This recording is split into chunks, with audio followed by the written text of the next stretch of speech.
اور اللہ اور اس کے رسولوں پر اللہ نے فرمایا ایمان لاؤ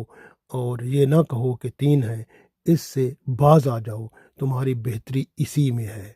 تو یہ 3 خدا جو مانتے ہیں لیکن اس کی تشریح نہیں کر سکتے، اور پھر وہ استغفر اللہ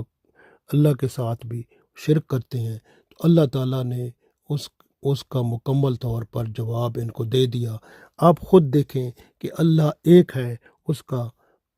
کا کوئی شریک نہیں۔ یہ کیسے ممکن ہے کہ ایک عیسیٰ علیہ السلام جو ہیں، وہ آپ خود سوچیں کہ ایک ایسا انسان جو کہ پیٹ میں رہا ہو، پیدا ہوا ہو، کھاتا پیتا بھی ہو اور ٹوائلٹ بھی جاتا ہو، تو وہ کیا خدا ہو سکتا ہے؟ تو یہ خود سوچنے کی بات ہے۔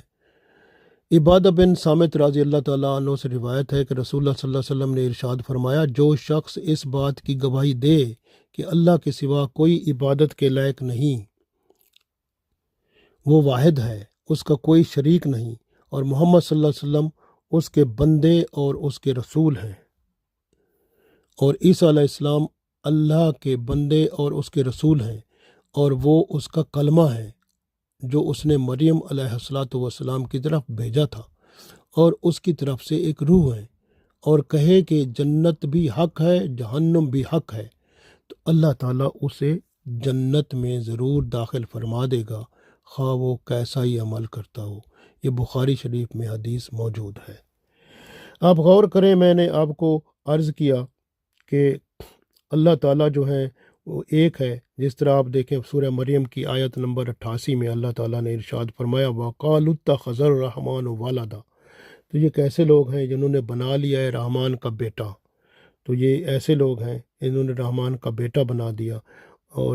یہ جو ہے اللہ فرماتا ہے لَقَدْ جِئْتُمْ شَيْئًا إِدًّا، یہ کیسی بری بات ہے جو زبان پر یہ لوگ لاتے ہیں، تو اس طرح کا ظلم کرتے ہیں یہ لوگ، تو اللہ تعالیٰ ان پر یہ فرماتا ہے۔ اسی طرح سے آپ عیسیٰ علیہ السلام کے بارے میں نے آپ کو بتایا کہ یہ اللہ تعالیٰ نے ارشاد فرما دیا کہ آپ ان کے بارے میں تغلو، یعنی آپ غلو نہ کرو، بلکہ اللہ تعالیٰ نے ارشاد فرمایا، کیا ارشاد فرمایا اللہ تعالیٰ نے ارشاد فرمایا یا اہل الکتاب، اے اہل کتاب، لا تغلو فی دینکم، دین میں آپ غلو نہ کرو، ولا تقولوا علی اللہ الا الحق، مگر حق کے سوا اللہ کے بارے میں کوئی اور بات نہ کرو۔ انما المسیح عیسیٰ ابن مریم، مسیح جو عیسیٰ علیہ السلام مریم کے بیٹے ہیں، وہ رسول اللہ کے رسول ہیں، وکلماتہ، اور اللہ کا کلمہ ہے۔ القاہا الی مریم، جسے اللہ تعالیٰ نے مریم علیہ السلام کی طرف القا کیا تھا، بھیجا تھا، وروح منہ، اور اللہ کی طرف سے ایک روح ہے، فآمنوا باللہ ورسلہ، پس تم ایمان لے آؤ اللہ پر اور اس کے رسولوں پر۔ ولا تقولوا ثلاثہ، اور آپ 3 کا نہ کہو کہ 3 ہے، یعنی 3 خداؤں کی بات نہ کرو۔ انتہو، اللہ تعالیٰ نے فرمایا باز آ جاؤ، خیر لکم، یہ تمہارے لیے بھلا ہے، ورنہ عذاب ہوگا۔ انما اللہ الہ واحد، بے شک اللہ جو ہے وہ ایک الہ ہے جو عبادت کے لائق ہے، واحد، وہ ایک ہے، سبحانہ، وہ پاک ہے، ان یکون لہ ولد، کہ اس کے ساتھ کوئی بیٹا ہو یا اس کی کوئی اولاد ہو، اس سے وہ پاک ہے۔ لہ ما فی السماوات و ما فی الارض،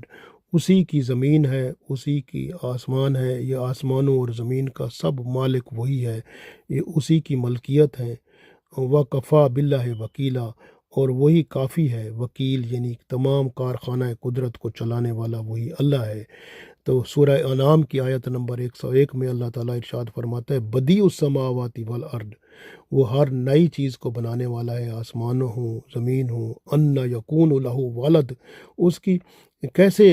اولاد ہو سکتی ہے؟ ولم تکن لہ صاحبہ، کہ اس کی تو بیوی نہیں ہے۔ وخلق کل شیء، اور اس نے ہر چیز کو پیدا کیا۔ وہو بکل شیء علیم،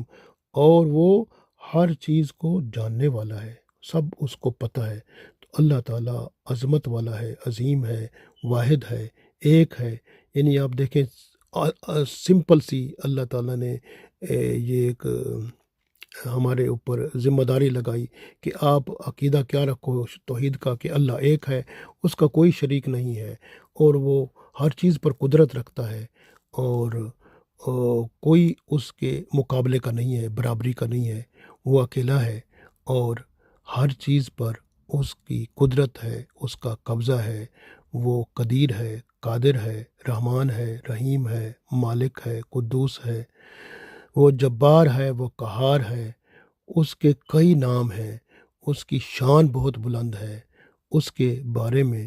آپ شرک سے باز رہو، الشرک ظلم عظیم، شرک بہت بڑا ظلم ہے۔ سورہ نساء میں اور آیت میں ہے کہ اللہ تعالیٰ تمام گناہوں کو معاف فرما دے گا، لیکن شرک کو کبھی معاف نہیں فرمائے گا۔ اللہ تعالیٰ ہمیں شرک سے بچائے، ایمان کامل، اعمال صالح اور تقوی کی پناہ عطا فرما کے